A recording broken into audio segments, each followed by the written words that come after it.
Welcome to Darin Batchelder's Real Estate Investing Show. Each week, you will learn how to grow your wealth through real estate investing. Be introduced to the players that are getting it done and learn how you can get involved. And now, here's your host, Darin Batchelder.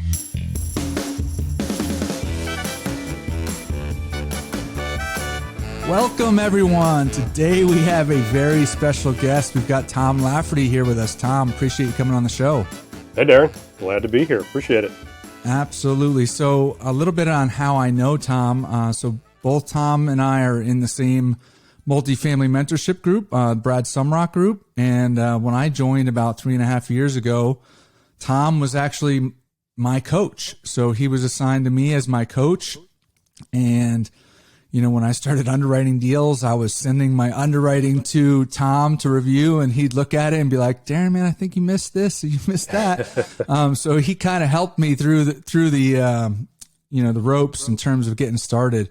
And he also is a buyer's broker, so he happened to help on my first syndication deal, help me land that deal, and there were some tricky things that we had to navigate through that. And he helped coach me along the way. So, huge resource, been in the business for a while, and just so glad that he's on. So Tom, typically first question I ask is how many properties and how many units are you invested in? Yeah, I've done, I think it was 22 earlier this year. I think it's 24 or 26 now. Most of those are as an LP, passive investor.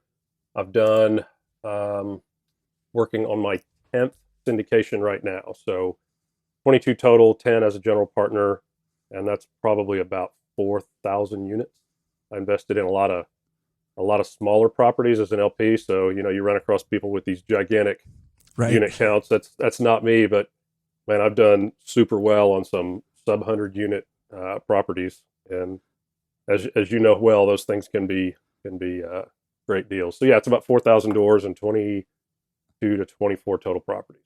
That's fantastic. It's funny that you bring that up, because when I first started in the business, that was something I noticed. Everybody kind of talks about how many units they have. So, yep. So I knew I wanted to syndicate. So I started to invest passively into some larger unit deals just to get that resume up. But it's so funny because you could invest 50 or 100K into a small deal and do just as well or better than going into a larger deal. But it just kind of sounds better on a resume. So it's funny. There's a definite bias. I see it all the time. I watch people who have struggled to raise money on some deals that, as a passive investor, I was like, absolutely. I know the person. I know, like with you, you're a good example. I worked on several deals with you, so I know how you underwrite.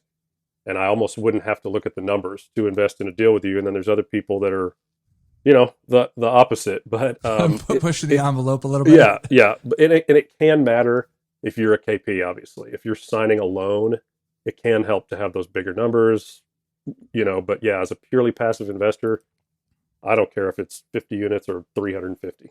Yeah, it totally makes sense. So can you share with the listeners, you have a little bit of untraditional kind of background getting into this. So maybe share what you were doing, prior to getting into real estate investing and how you got in. Yeah. And it's not really that untraditional in the regard that I didn't have any experience in real estate. That's correct. I would say the vast majority of people for sure in Brad's group, a lot of us have come in just, with professional jobs and, lots of people had single family experience, but I was a full-time firefighter for a suburb of Dallas. And I did that 23 years.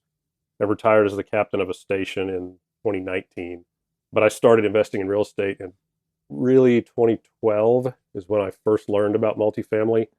And I just heard something on the radio, AM talk radio, about a seminar that was coming up, and I was intrigued, and I went and listened, and I ran across apartments kind of by accident, and I thought, there's no way this is for people like me. That's for billionaires. You can't buy apartment complexes. Right.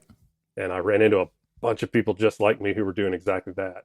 And I spent probably 6 months, and Brad knows this, so I don't mind saying it, but I spent probably 6 months trying to shoot down his what he was teaching. I was like, if this is so great, why isn't he doing it? Well, A, he was and is doing it. But B, he loves teaching it. And it took me a while to realize that, but I ran across a lot of people who had a ton of success. And so I kind of just put my head down, and 9-10 years later, here I am. That's funny. Yeah. You mentioned you were skeptical. Oh yeah. And I think that there's a lot of people that, when they first get introduced, it's like, yeah, this sounds too good to be true. Yep. Another piece that I was, when I first got involved, that kind of didn't sit right with me initially was, all right, we're going on these bus tours, and this one group is selling the deal, and they're in the Sunrock group, and they're selling the deal, and they're going to make a fortune. They're going to double their investor money, right? And then there's another group that's buying it. And how's it going to work for them? Yeah, I'm thinking to myself, like, yeah, all right, the next buying group is the sucker, right? Like, yep. Oh yeah. And it took me a while for people to kind of educate me on, well, look, the first group kind of ran out of money. Like they had a business plan to take it from point A to point B. Yep. And then they didn't have any more capital to take it to the next level. And then this new group comes in with fresh capital that they can do additional upgrades that they couldn't do, sure. the original group. And then they could take it to a completely different level. So that took me a while to really get past that. And I deal with that not daily, but I'm still doing the coaching thing and the buyer brokerage thing. And I get that constantly. I mean, and I get it. I was the same way. It took me forever. We're doing one right now, and lots of questions I got was, well, hey, if there's so much room to increase rents, or all, this seller is such a well-known big time operation, it makes no sense that they're selling it. Why would they do that? And right. It's nonstop. The one we just sold, that of course you were in, and a guarantor with us. Did we sell it for a lot more than we paid, right? Yes, absolutely. I was thankful to be a part of that one, for sure. A lot of buyer groups were, since I was the seller, I had a lot of people asking me, hey, are these guys, is this plan they've got really for real? And in that case, I was, I've sold deals to people I've known before, and I'm always super, super upfront. Here's what I'm concerned about. I would set aside money for this or whatever.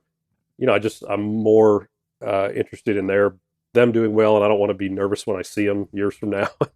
But this one, I was like, absolutely, yes, there's things we could have done, and then COVID hit, and everybody kind of hunkered down, and we just didn't do it. But there was so much room in that deal, and I think these guys are going to crush it, even though they paid twice what we did, right? So it's crazy. It happens all the time. So if you don't mind, let's talk about that deal a little bit. You mentioned I was part of that deal. I was a key principal on that deal and signed on the loan. Yep. I was not a general partner, but it gave me the key principal experience. And with that, you still sign on the loan, and you want the deal to do well, and plus you invested money. And talk a little bit about how you got that deal. What were some of the concerns going in? Because I know that you had. See, the listeners don't all know you, but I know you. You are conservative and you're humble, and you're, scared. Right. Yeah. All those things, and so you were going forward with it, but you were also a little nervous. Oh yeah, and and Brad will tell you this too. He said he's never done a deal that he wasn't afraid he was paying too much, and I'll attest to that. You always think that, when you push your business plan to where you think you can. Everyone says they're using conservative underwriting. You're never going to see an offering that says, we were ultra aggressive on this, right? Right. Ever, even if they are. But, we have guidelines that we kind of do have to stick to, like rent growth and exit cap rates and all these things. But on that one, it was technically off market. It was not listed, but every broker in town was showing this deal to every buyer. So, and it kind of got to be a joke, and nobody could get to the price. And so I'm thinking, what business do I have, buying this thing if I'm willing to pay more than everyone else? And so I made my offer. and they did not accept it. It went to somebody else. And that guy was taking way too long to negotiate the contract. I think they were 3 weeks in. And the broker came back to me and said, look, if you can step in at his price, and I think it was 10.8 or something like that, then you can have it. And I looked at my numbers, and we, stressed them again and went over everything with the property management company. And I said, I can't do it. 10.6 is the most I can do, which looking back is so stupid to have almost lost that deal. For 200. And they said, yeah. And they said, no, we can't do it. Oh, okay. So the next day they called and they said, okay, we'll do it. So, but so it was supposed to be a loan assumption. New debt with $1 million prepayment penalty to the seller. And for whatever reason, it just worked better underwriting it as an assumption. And I said, can I pay, instead of 11.6, can I pay 10.6 and assume your existing loan? And they thought about it for a day and they said, yeah, that's fine. So that's what we did. And then we took out a supplemental loan along with the new debt. And we were nervous about, pro forma rents. We knew that the seller, they were very open and said, look, we're not great managers. Our occupancy has just plummeted. Our income is dropping. So we were thinking, wow, we're gonna have a lot of turnover. Our income in the first year is gonna be very rough. And so I was nervous about all those things. And, you go around and you shop all the comps and you get a good idea of where you think market rents can go.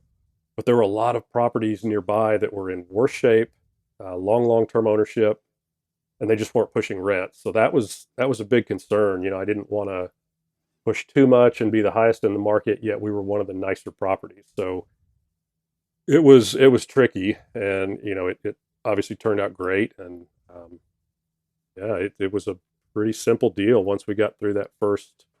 Yeah, it was a funny story about I think 6 months in, the portfolio manager from Arbor, which you may have gotten some notices too, because you were on the loan. They were reaching out to us and they were like, hey guys, your occupancy is 77%. What are you doing? Right. And, the income was this before. And I said, look, why don't you go talk to, it's your loan. We assume this from you. Go talk to those guys.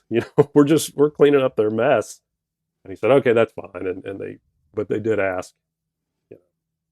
So that was one of our challenges. And we had some, I think we closed in June, and like a month later, one building lost all power.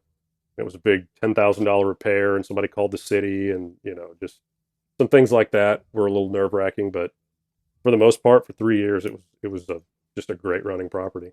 Yeah. So I mean, a few things. One, when I got involved, I had been working with you for a while, and I knew you were conservative, right? So I knew that if you were going after this deal, that you went after it from a conservative approach. But after you closed, like you said, all of a sudden I'm seeing the monthly reports, and things are not going the right direction. Yeah. Initially, right? Yeah. And so it's like, holy cow, what's going on? And then you just, as an LP, you kind of just have to let the GPs roll for a while, and the business plan doesn't always go in a straight line. There could be hiccups along the way. Yep. Sure. But like you said, it turned out to be a great deal, and that may, what is a great deal from the listener's perspective. As an LP, we more than doubled our money in like what, three and a half years? 3 years. Right. Yeah. I mean, it's amazing. So I had heard about people doubling their money in, 2 or 3 years or 4 years. But that was the first deal that actually went full cycle for me. So I was very thankful. And on that one, I didn't realize that you initially had put in an offer, with new debt. I thought it was always an assumption. My offer always was as an assumption. Yeah. Okay. But they were shopping it. They were not shopping it that way. It was new debt is what they wanted. So, talk about the difference between doing a deal with new debt versus as an assumption, a loan assumption. Yeah, it depends on market conditions. At the time, I think interest rates for new debt was probably upper threes, maybe 4%, maybe lower than that, 3.5%. It was dramatically better than what the existing loan was, and that's why they thought nobody's going to want to assume this dog of a loan. The interest only was already over, so we were going to be amortizing immediately, and it's just not a good situation for new buyers. But like I said, I underwrote it both ways, and it worked better the other way. So with new debt, like you look at today, when we sold that deal, our interest rate was probably, gosh, almost 5%, and right now you can get below 3. So there's no way. Difference. Yeah, no way. I mean, even a point, even a half a point, as you know, can make your numbers dramatically different, better or worse. And so, yeah, new debt, you can typically get interest only, which helps your cash flow. You can get all these things. You can choose your lender. Now I've also continued we've assumed 2 loans this year that are existing, and the rate was a little bit higher than what new debt was, but it worked out. So that's what we're doing. And typically it's much more desirable to get new debt, but not always. So I would think, and I don't know if this is the case, but I would think that it narrows the buyer pool. So if you are an assumption, comfortable with doing an assumption that, you may end up not be competing with as many buyers. Is that the case or not the case? Maybe. I mean, you have to have agency.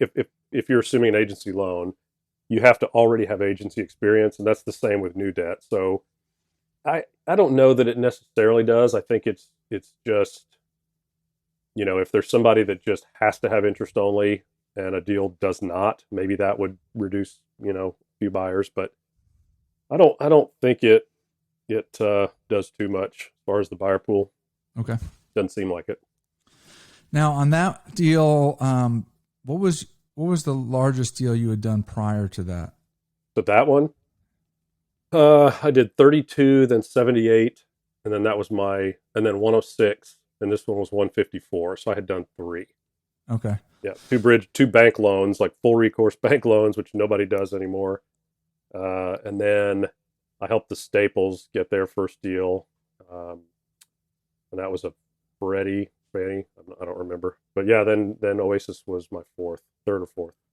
Because I remember, at least I don't know if you said it or somebody else was saying, but it was a big deal for you. Oh yeah. It was double what I had done before, for sure. Right. So it was a big deal. And then in this past year, I think I recall you having 2 deals at the same time. You weren't trying to do that, but all of a sudden it just happened that way in 2 different states. Right. Well, it's happened. We've had 2 deals at a time twice this year. Really? It's been absolutely crazy. Yeah.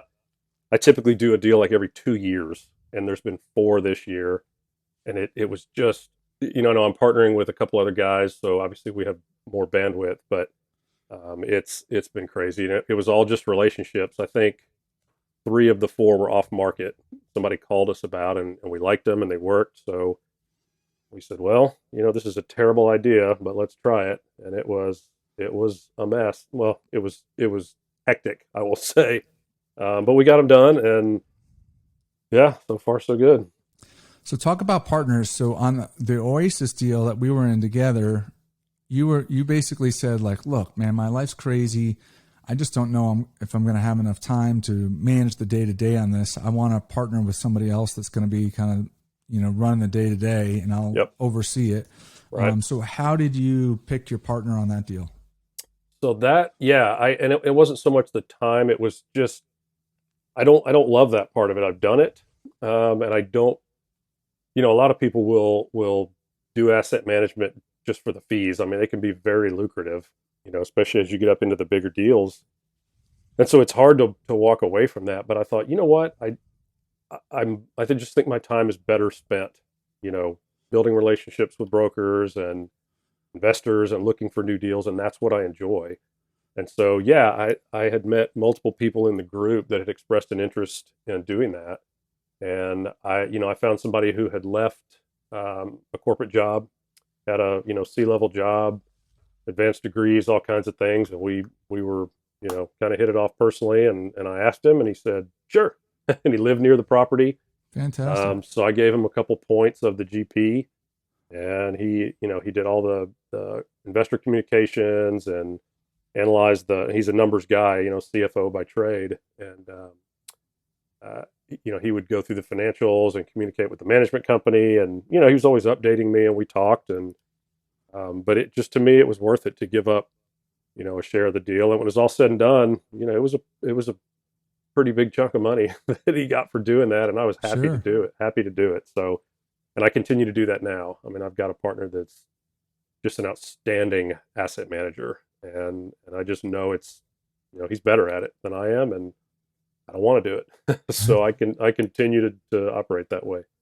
Those are good points. So, I mean, some people I've seen it happen in a number of different ways. Some people will form a company, and they'll form a company with like 2 or 3 different people, and maybe one person is kind of the asset manager, one person is the investor relations and kind of deals relationships with the brokers, and they build a company that way. And then as they get more deals, maybe they bring on asset managers and that sort of thing. And then other people do it kind of what you're talking about, is like, hey, I go out and partner with people that other people like to do the pieces that I don't like to do. Yeah, sure. And that makes a lot of sense. Yeah. And we're having those discussions now. I mean, we're in, probably, gosh, he's managing probably 8 deals now, and spends a lot of time doing it and enjoys it, and he's good at it. But, a few more, and we're talking about having to potentially hire somebody. Right. But we're, just like you said, there's also another piece is you can find a partner who we can, train and let them manage that. But of course, as they get experience, they tend to want to go off and do their own thing. So it's I don't necessarily want employees. We're not looking to grow a big company, but at some point, you've just got to realize what your time is worth. Absolutely. No, I think that's smart. And talk about, so you're a coach, so you see people coming into the group that from all different industries, Sure. All different levels. Talk a little bit about, what are the characteristics of people that you've seen become successful versus those that kind of come in and maybe they falter away? Sure. That's a really good question. I feel like I've had this conversation with you years ago, because you looked at a lot of deals before you got the one that we worked on. And and Dante and I, my partner in the brokerage, we talk about this a lot too. We do see some really common, I don't know if they're traits or actions or what, but the guy that comes in and just underwrites every deal that comes out. They go tour them all. They start talking to every broker in town. They put a ton of work. It takes a ton of work to win a deal. So they, really go hard at it. And then they don't win it, and it just crushes them. They're so emotionally tied to these deals. Those people tend to kind of just burn out, and you kind of have to have a box that you're looking for. You can't be underwriting every deal of every age construction, every size, every city. You need to focus a little bit, and you had the exact mix of what we see that is successful, which is you looked at some deals, and when you didn't get them, maybe you were upset, but it wasn't like it just crushed you that I saw. You were like, oh, doesn't work. Let's go. Yeah, I could say that it hurt. Sure, yeah, it stinks. I know it sucks, man. It sucks when you put in all that work and you don't get it. Especially when you're close. Yeah, you come in second or third, but I tell my kids, like, look, I got a day or two, and then I got to pick myself up and go after the next one. Yeah, and you didn't look at every deal in town. You were willing to look as a first time for your first one. You were willing to look at sub 100 units. I see a lot of people that come in and they've seen, somebody on the stage that did a 250 unit deal on their first try, which you can do. It's not unheard of. They were probably a smaller partner with a more experienced person to pull that off. But people see that, or they partner with 3 or 4 people and they say, hey, a 80 unit deal is not going to make me any money.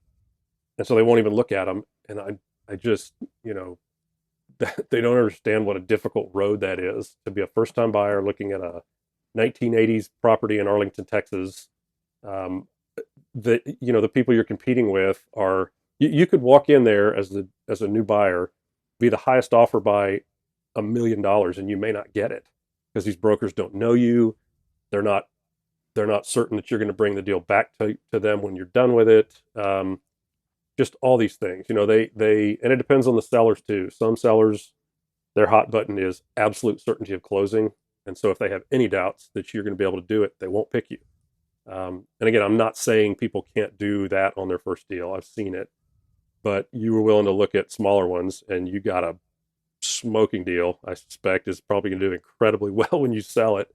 Yeah, and you've got your first deal is always the hardest. You've done it, and people have to. My first deal was 32 units. I probably made enough money to cover the gas I spent driving back and forth to that place. But it was building a track record that investors saw. It was building a track record with brokers, and it's just, I'm a big fan of doing what you have to do to get that first one done. But yeah, the burnout is one thing. And then one other common thing that does not work is somebody will call me and they'll look at a deal and maybe not even really go after it that hard, and I don't hear from them again for 6 months. And then they kind of look at another one. There has to be something between that 100% and burnout versus dipping your toe in. You Right. got to stay active, stay in communication with the brokers, and it's a mix of those two things. Oh, that makes sense. It makes sense. It's good to hear, because you and Dante see a lot of different people, Yep. see a lot of different deals, see a lot of different approaches. I had one guy talk to me on Instagram, and called me and he said, I joined one of these groups if they would just guarantee me a deal. Yeah, well, And I was like, don't join. Yeah. Look, at the end of the day, whether you're part of the Sunrock group or a different multifamily mentorship group, or you just find a mentor, or you just go after deals on your own, however you do it, if you're expecting somebody to knock on the door and just hand it to you, like, don't waste your time. Yeah, if that existed, what would that mentorship cost? I mean, $500,000. It would have to be expensive, right? No, yeah, you got to do the work. And another thing I'm always harping on, and I'm still learning it, as I'm really close to a lot of these brokers now and friends with them, and we go skiing and our families are together. And you have to stay in communication with them, but you can't be a pain, right? I know of people who are just bugging them to death and trying to take them to lunch, and these guys are so busy and they've got so many buyers that are capable. Again, it's a balance between staying engaged versus driving them crazy, right? And driving them crazy doesn't have to just be number of contacts. It's how you interact with these people. If you get frustrated with them, or I've had people just rip these brokers apart because they thought their OMs were too aggressive, or the comps you used are terrible. This is ridiculous. And these guys don't like to be treated like that, just like anyone else. So it's time staying in the business. It's engaging with these guys, treating them well, and making them want to call you back. And it's funny, I've seen people lose deals over that, where the broker just told me, that guy, I don't want to work with him. And then I've had the opposite, where somebody won a deal, and for whatever reason, they toured the property with this buyer, and they said, I really like that guy. I just connected with him. And whatever they're doing to make that happen, it's a real thing, and it makes a huge difference.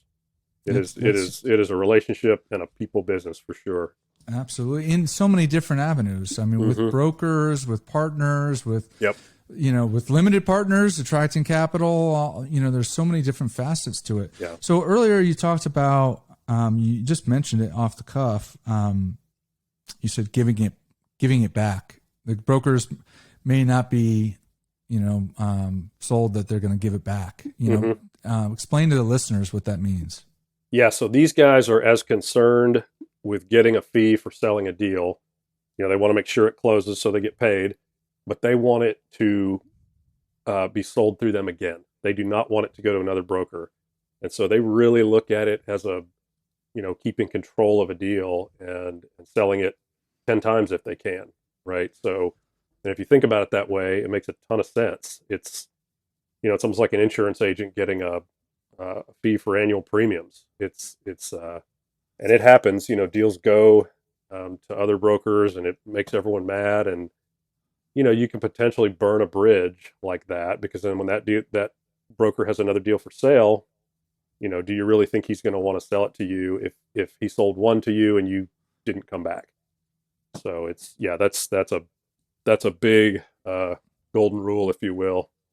Yeah, I think that when people come into the industry, until they're told that, they don't really think about it. You know? Oh, sure. Yeah. They're just thinking about buying the deal. But that's something that I was coached on, and, talking to the broker and letting them know, my expectation is this, plan on, working it back through you guys on the sale. Yep. The other thing is that, and I don't know if you've seen this, but if there's two buyers that are around the same price point, and one is a syndicator that has a reputation of, turning deals in 3 or 4 years, and another one is a buy and hold investor, yep, that's going to hold the deal for, 10, 20 years, does the broker have more inclination to, suggest the syndicator get it? Oh, yes. Yes, they do. Okay. And there's other factors, if there's a long-term holder that's a great person to work with versus a syndicator that's a jerk, or, that they know is going to have trouble, or maybe, might not be able to raise the money or whatever. But no, I've been given direct feedback on that. And I lost a deal recently. It was neck and neck, and I won't bring up brokers or buyers because you guys would know all of them, but great guy I was competing against. I mean, we're friends, and he's a well-known long-term holder, well-known. And the broker was like, I mean, that stinks that I'm going with him, but I had just gotten another off-market deal from the same broker that was under contract, and there were various factors, but they will definitely tell you that, I'd much rather you sell this thing in 3 years versus 10. Right. For sure. Yeah, absolutely. I mean, it's more money for them, and yeah, another transaction. So, let's see, you talked about what you're passionate about is actually building relationships. You don't like the asset management as much. Right. So when did you learn that? After your first deal? I definitely learned it on the first deal because I self-managed it. And it was, I didn't do another deal for 2 years. Was that the Whisperwood? Whisperwood, yeah. I actually looked at that property at one point. It's for sale right now for the third time. It is, really? For the third time since I owned it, it's for sale again. Holy cow. And I had a great management situation. I borrowed a manager from the property next door, and she was, essentially we had a full-time 40-hour-a-week manager on a 32-unit deal, which is great. But I spent so much time on that, and Brad finally had to tell me, he goes, look, it's time to look for your next one. Like, what are you doing? And I already told you I had a 10% sponsor compensation piece. And I thought the numbers were just so tight that I couldn't do more than that. I did not take an asset management fee. And when it sold, the investors got 105% in 2 years. So we did really well in 2 years. But I made probably, I don't know, $30,000, which is that's a chunk of money. But when you look at 2 years of work, and it was, like I said, I might have covered my gas money for driving back and forth, which I did too much. But yeah, at that point I was like, okay, no more self-management. The second one I had third party, but it was a massive turnaround, massive. Like the seller falsified records. He lied about replacing the roofs. We were undercapitalized. We put probably $8,000 or $9,000 a door into this thing, which is a lot in our circle, right? And we budgeted for about $5 million, so we were way under, and there was just a lot of stress and a lot of back and forth, and the income would go up on paper, and then one month it would take a big drop, and our delinquency was terrible, and we just had such bad tenants going in that this guy had put in. They had 18 down units out of Oh, 78. 18? Out of 78. Holy cow. Yep. And even more were not paying, even though they had reported that they were. And, it was just, and again, the investors got 85% in 2 years when we sold it. So we did great, but it was just so much work. And on the third one, I was like, you know what? I'm ready for maybe not to focus on that. Let someone else do it. But, I would do it again. I debated doing it on one we bought recently and just finally realized, and all these big deals, I mean, it can be a 6-figure per year number, it's a well-paid job, but if you do it right, you spend a lot of time on it. And I thought, look, if I don't do that and it allows me to do one more deal per year, it'll make Right. up for that. So Sure. that's kind of the thinking right now. That makes sense. So talk about mindset, because look, when you got involved, first of all, you were skeptical. Then you started out small with a 32 self-managed deal. Then you've grown. Now this year you did 4 deals, so, but it doesn't happen overnight. No. You kind of have learning lessons along the way, and you build your own, I don't know, you kind of your own experience level, and you gain confidence in yourself and in the process. Yeah. Yeah. I've been slow in the confidence building part of it. I'm finally starting to give myself a little bit of credit for, for underwriting these deals, well, I guess, or, being as conservative as you can, putting investors first. That's always, for some reason, I've had in my head that if I put out that we're going to give 80% in 5 years, I still kind of have this feeling if we return 70% in 5 years, I almost look at that as like, it's almost the same in my head as losing the property. Like it's a total failure, which is stupid. When you put money in the stock market, right, it can go down. But I think that's gone a long way towards building the track record that I have. And it's, I spent every waking moment in the, researching and studying and all that stuff for the first many years. And it was probably too much, I was taking in information from way too many sources. Funny, I've had somebody this week that's new say, what books do I need to read? What podcasts? What seminars do I go to? And I was kind of hesitant. I gave them a couple, Sure. But I was just like, be careful about Doing taking in too much. Oh too my much. gosh. Yeah. I mean, Brad's been promoting that it's a great time to buy the whole time I've been in the group. And then there's other people that are, have even longer in the business than him that were saying, absolutely not. Don't buy. The run's over. The market's going to crash. And they didn't buy for many, many years. And we did. And we, like Oasis Springs, we did 2.5 times our money during that period. So not saying it can't happen, but you just got to, learn what you can and decide who you want to listen to. And in my case, it was way too many people.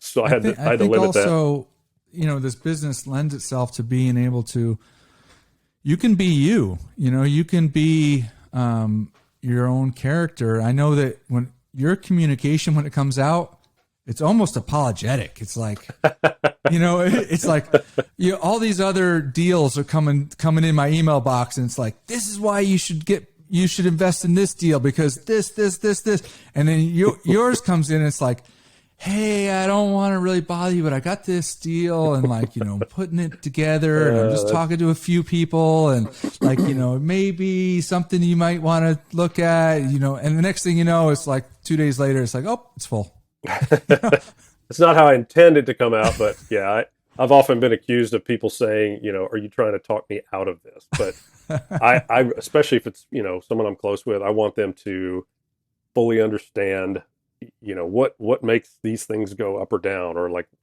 what happens if rent growth is lower than we say or higher than we say, or, I want people to understand the risks and the benefits and all that good stuff. But yeah, I could see how they probably come across that way.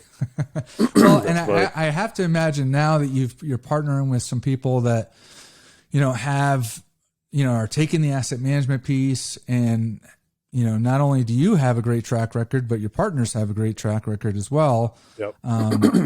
At some point, it kind of flips to, look, you're presenting an opportunity. That's what it is. It's an opportunity. Yep. And it's an opportunity with people that have done it, and have had success. And you talked about the stock market. A lot of people invest in the stock market, and it's kind of like throwing dice. They don't really know the investments they're getting into, and right. Where the valuations are and how. And if you say you buy Amazon stock, well, if you buy $10,000 or $50,000 worth of Amazon stock, it's $10,000 or $50,000 worth of Amazon stock. But in these multifamily deals, there's a ton of leverage. Mm-hmm. So the equity piece is only 20 to 30%, 35%, depending on how much the rehab is, right, of the deal. So you don't have to double your money. You don't have to double the price. Exactly. Yep. Yeah. A lot of people don't get that. Yeah, which is so different than the stock market. Right. If you buy a stock at 100 to double your money, it's got to go to 200. But yep. It's not the case in these multifamily deals because you've got the leverage of the loan, and all the profit goes to the equity holders. Yeah, you're getting a return on the bank's money minus their interest, right? So that's one of the greatest things about it. Yeah, that and the depreciation's not bad. Also, tax efficiency is pretty amazing. And I did have a mindset. I don't know. It was sometime this year. I had a big revelation. In Brad's group, it's always been kind of a no-no to take acquisition fees. Where, it is definitely the norm in the real world. And a lot of us were new, and I get it. Investors should get a proportionate, share of the return because they're taking a big risk on you. But somebody was questioning me about it, and I was saying I don't have, didn't have a lot of confidence in my track record. And it dawned on me one day. I was like, I've got, at the time I had $500,000 of my own money in non-refundable deposits with a title company. So if the deals fell through, gone. I lose it all. And it dawned on me. I was like, you know what? I truly am. And this particular person had been in every deal I did. And I looked at the dollars I had made for them, and it was a lot. It was a lot of money they had made. And I thought, like you said, the confidence kind of kicked in a little bit. And I was like, yeah, we are taking a fee on this one. And I'm 100% fine with it because and also to win this one deal, we had looked at probably 40, right. flown across the country, spent nights away from home and all this stuff. And people don't see that. They don't think about it.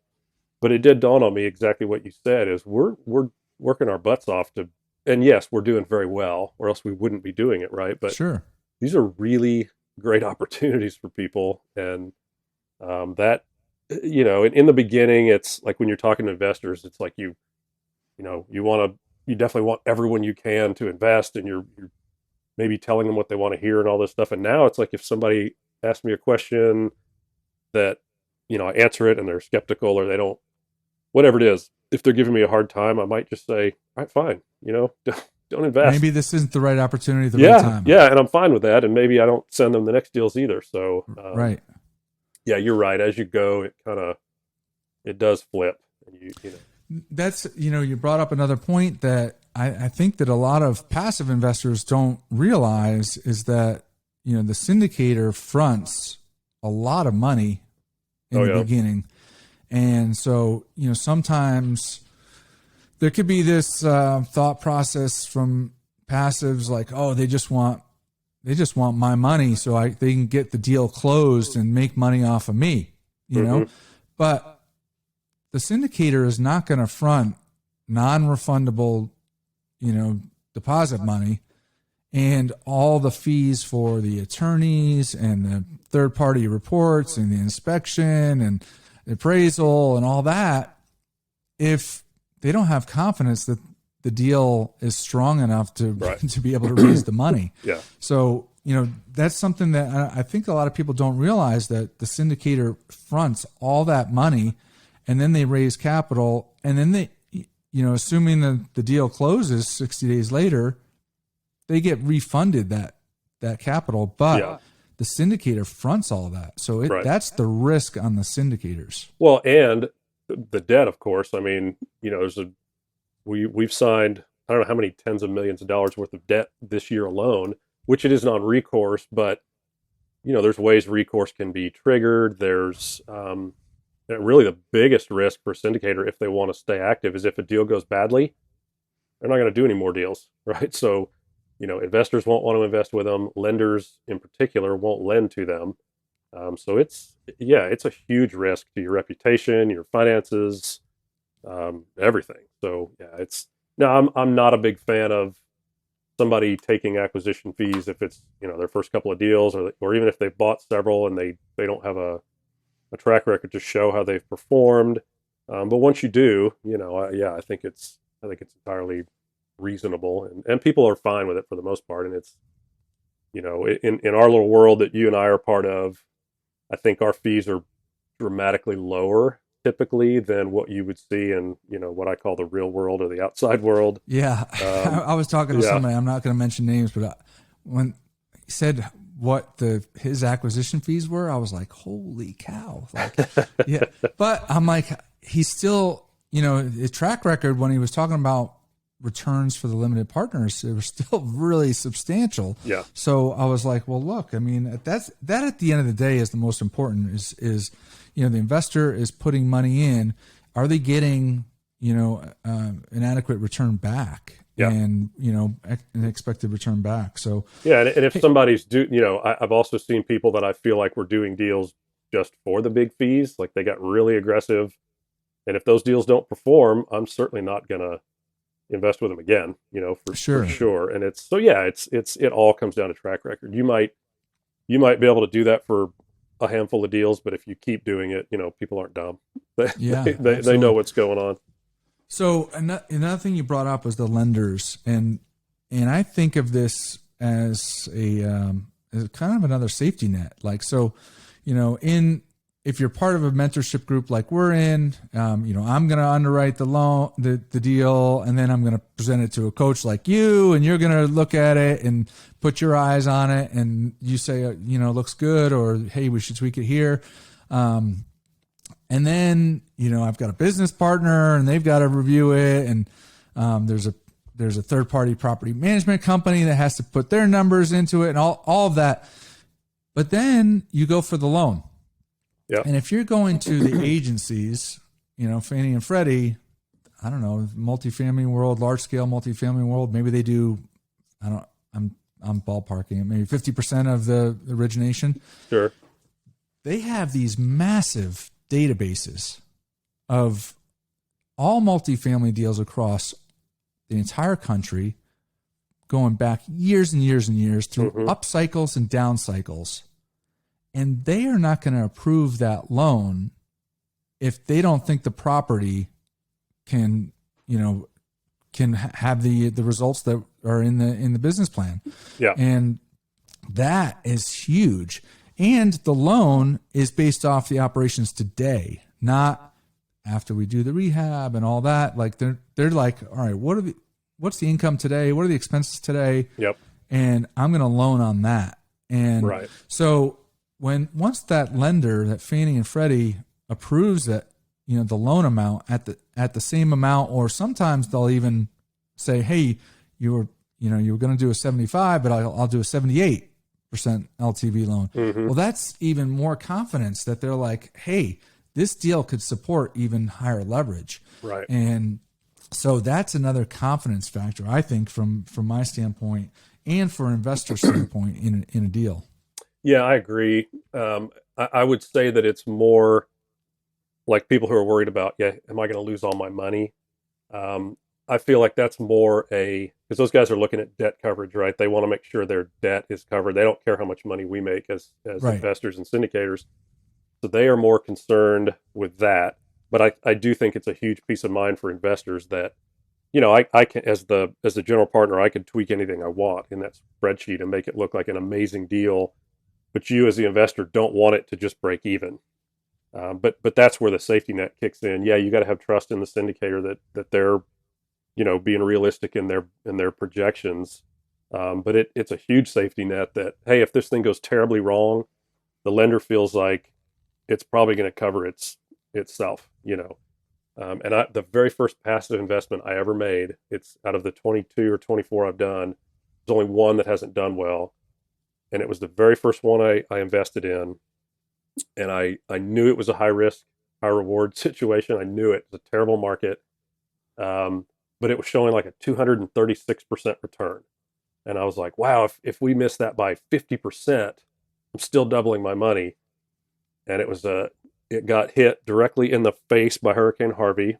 It had a management company that was falsifying records and stealing. We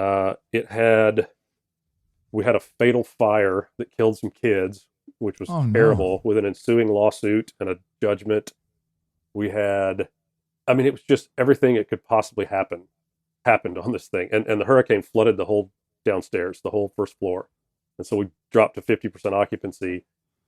And the flood insurance was taking forever to kick in, and just miserable. And it's the sponsor on that deal is now one of my partners and friends because of the way he handled that deal.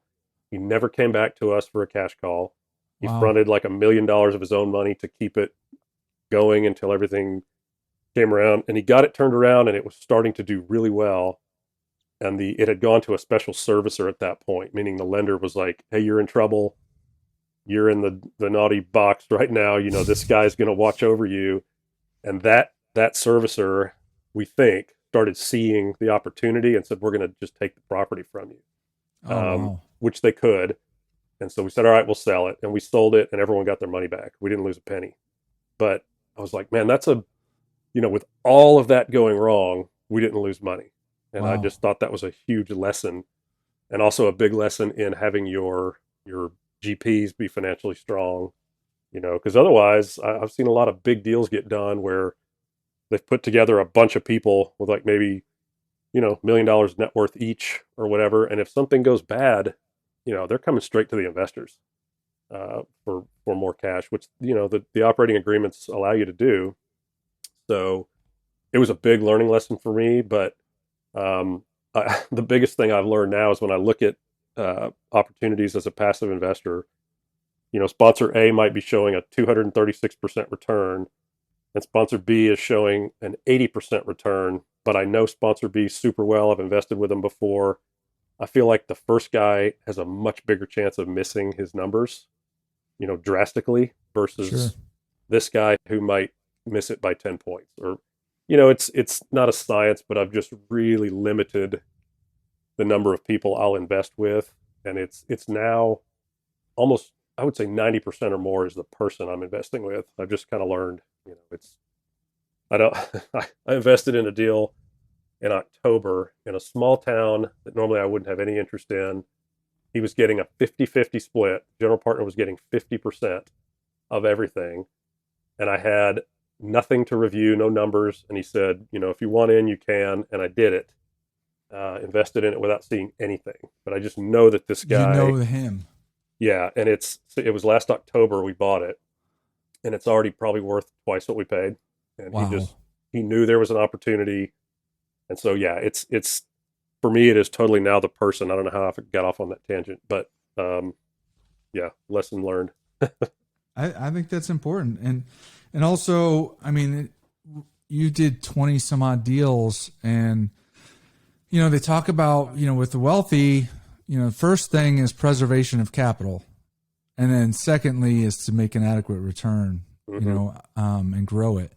And so being in 20 some odd deals and not having lost money in any of those deals, one of them came break even, and the other ones, had substantial returns. That's pretty strong.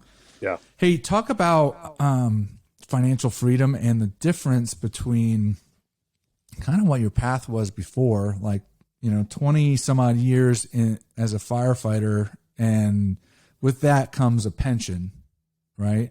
Yeah. And then secondarily, as a real estate investor and the growth and wealth doing that. Now, you had two different ways of growing wealth and income.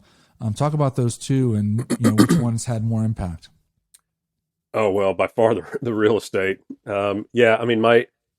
The way most pensions work, and for sure mine, is, the return Like you can do like a sample of what your pension is going to look like given any retirement date.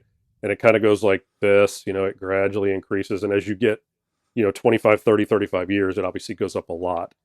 But retiring at 22 or 23, whatever it was not much. I mean, it was, maybe a third of my salary. And so it was pretty irrelevant, really.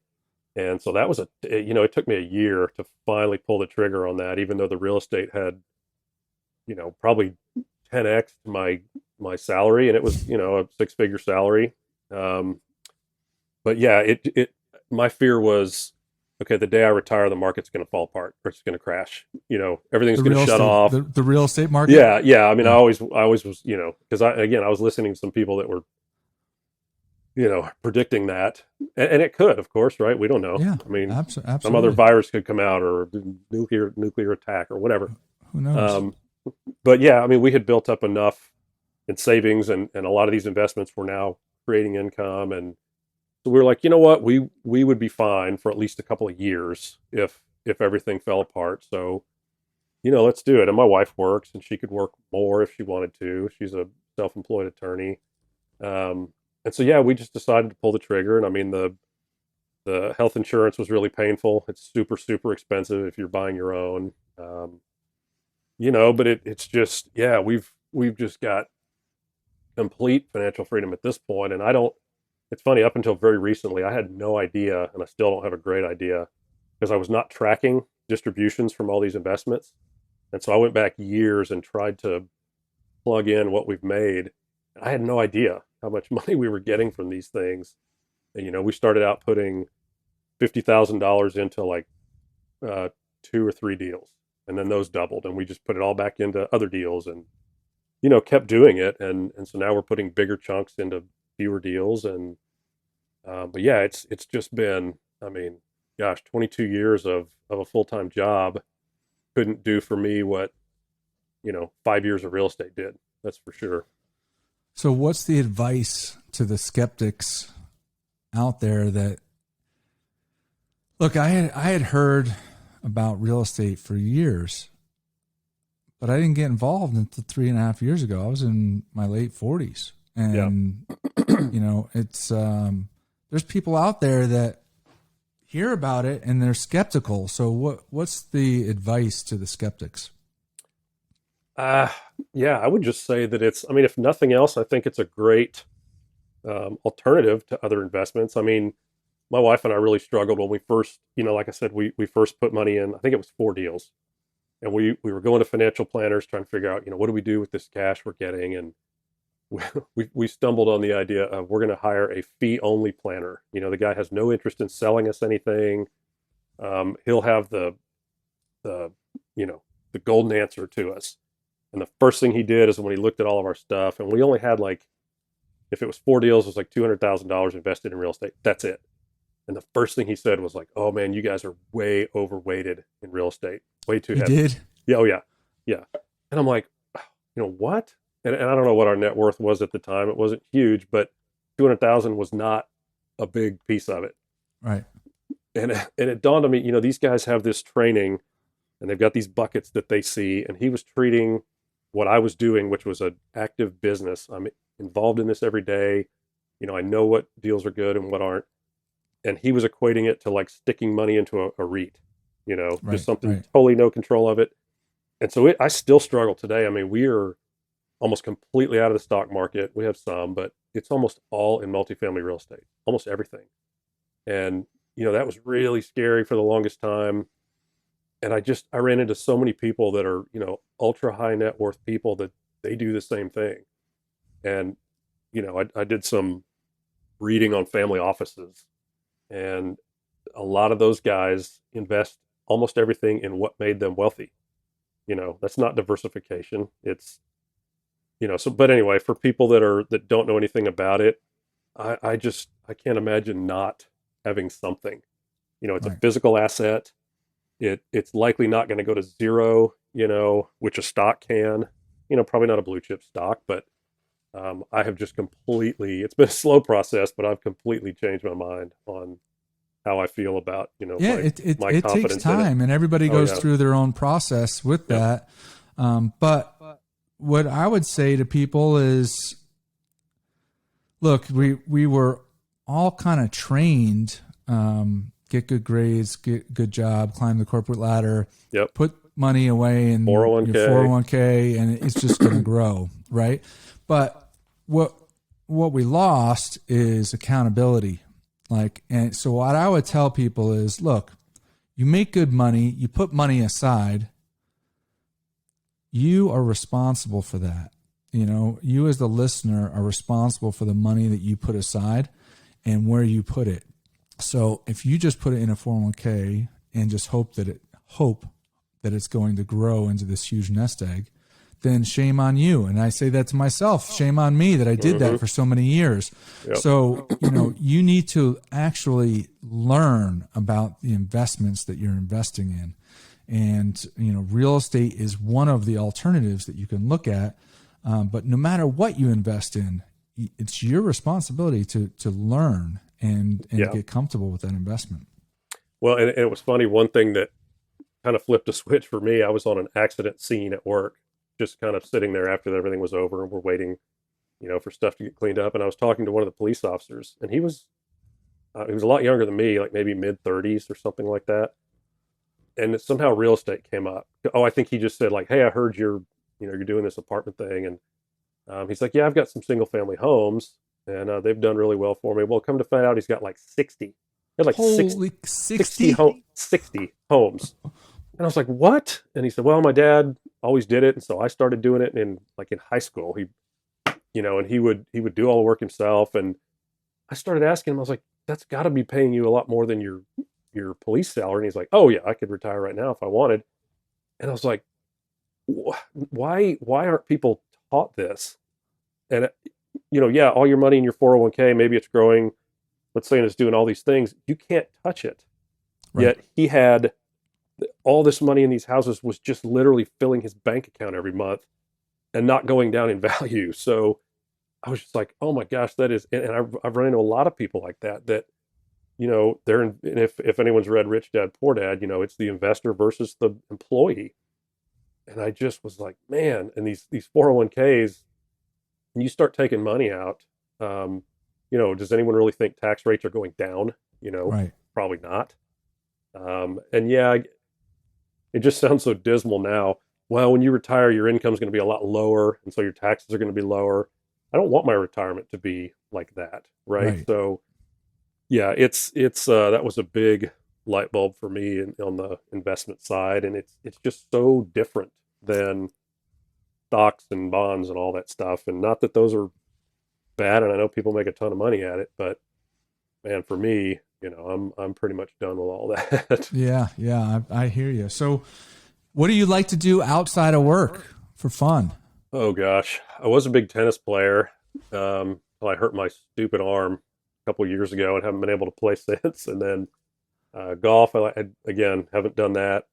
Just kind of briefly got back into it, which is why I look sunburned. I just got back from a trip. I didn't realize you played golf. We should get out there and play sometime. Yeah. Well, you and I were gonna play with Nick that one day. Yes. Well, I have a torn rotator cuff that I went and it was doing really well, and I went on this trip. It was a bunch of real multifamily owners, and I was like, man, I can't pass this up. And played twice, and it's just way back to being a problem. But so golf, tennis, I love to snow ski. A lot of that stuff has really, I like playing guitar, but that's all been. I see the 3 guitars in the background there. Oh yeah. But that, man, the real estate, I swear, especially when you're actively doing deals, it's just not a lot of that going on. It can consume your, for sure. Yeah, but that's kind of the main ones, I guess. Fantastic. Well, hey, if somebody wants to reach out to you, what's the best way for them to get a hold of you? I wish I had a great answer to that. Probably just my email at this point, which is tdmultifamily@gmail.com, like TD as in Tango Delta. A really smart guy told me several months ago that I should have a domain and start building a social media presence, which was you.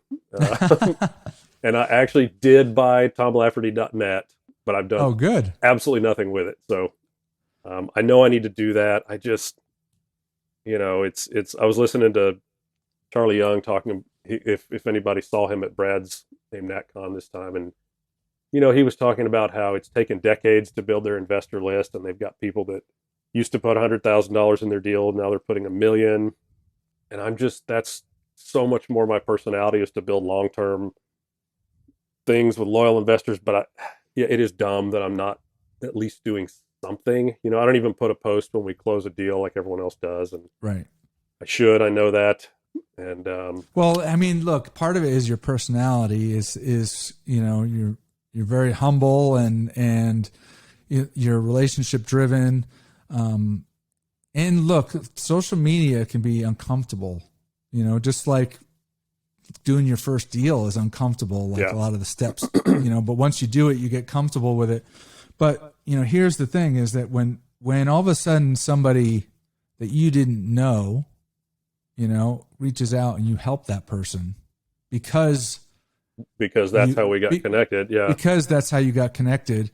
Then, not the guy that's, has all these questions and skeptical and all that, but the guy that's like, hey, look, I really need some help. And you genuinely you like to teach. I mean, you like to help people. And so if that person seeks your guidance and you help them, that's when all of a sudden you see the value in it. Yeah. Yeah. Well, and I have this notion that if I don't want to be the guy that's like, hey, look what I had for lunch, or right. whatever. And there's a lot of that out there. It's I'm not going to lie. It's a little, it's uncomfortable at first. I mean, I hired a guy to help me with Instagram when I first started because I didn't have an Instagram account. Yeah. My kids had one, and they were laughing at me that I was going to be on Instagram. And I'm like, what do I got to do? And he's like, you got to post every day. I'm like, what the heck am I going to post? That's the other thing. Like, yeah. And I was like nervous to hit send, but you kind of get, like everything in life, if you do it enough, you kind of get over it. But yeah. Well, yeah, and that's the other thing. I feel like it's going to be so much work because I've heard the same thing, is that you don't want to just, hey, put something and then don't do it again for 6 months, but right. I should at least have a website people could see, what we do or what I do. And yeah, so I need to get on that. All right. Fantastic. Well, I really appreciate you coming on the show. I'm very thankful to you in coaching me and helping me get my first deal and letting me be a KP on your Oasis deal, and more than doubled our money on that deal. And I wish you and your partners much success, and I look forward to investing with you again. Yeah. And listeners, I hope that you enjoyed that one. Until next week. Quick question. When's your next one? When's your next one coming? We need to do another one. I partnered with a couple guys this year where it was outside of the Sumrock group though, because Dustin Miles, who used to be in the group, I partnered with him and Hayden Harrington on a class deal in Houston. And very cool. Right now I'm in a deal with David Legatt and Chihiro. That one's a big fixer-upper, man. It's like 40% occupied, so it's going to be opportunity. It's got a lot of opportunity for sure, but it's a mess, man. It's gonna take some real work. But I'm looking forward to seeing that, because so many of the other deals are kind of like, easier value add, 90% plus. So. All right. Well, very cool. Absolutely. Hope to work with you again soon. Listeners, again, I hope you enjoyed that one. Until next week, sign off. Thank you for watching Darin Batchelder's Real Estate Investing Show. If you liked the episode, please click the like button and subscribe to the show. If you already are subscribed, then thank you. And please share the show with a friend. Check out other free resources at darinbatchelder.com/learn.